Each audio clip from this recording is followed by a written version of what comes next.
इस वक्त हमें कौमी यकजहती की ज़रूरत है और इस पे जो एज एन इंस्टीट्यूशन हमें इस चीज़ का ख्याल रखना चाहिए। फ़र्द वाहिद के फ़ैसले जो हैं वो इंस्टीट्यूशन पे रिफ्लेक्ट नहीं होने चाहिए।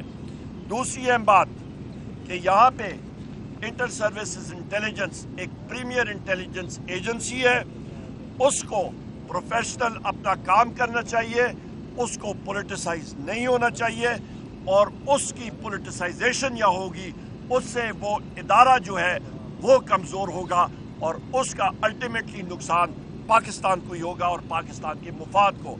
लिहाजा हमारी इंटेलिजेंस एजेंसीज को सिर्फ और सिर्फ अपने पेशेवराना जो उनका रोल है उस पे काम करना चाहिए, ना कि कोई सियासी सरगर्मियों में। जिस तरह के 6 जजेस ने तहरीरी तौर पे लिखा है चीफ जस्टिस ऑफ पाकिस्तान को और उन्होंने सुप्रीम जुडिशल काउंसिल को लिखा और उन्होंने इंटेलिजेंस एजेंसीज को रोल को हाईलाइट किया और बिलखसूस ISI के रोल को हाईलाइट करते हुए कहा कि उनके घरेलू लोगों पे प्रेशर डाला गया, उनको ज़दोकौब किया गया। ये चीज़ें नहीं होनी चाहिए एक पुरवकार और एक मौज़म माशरे में।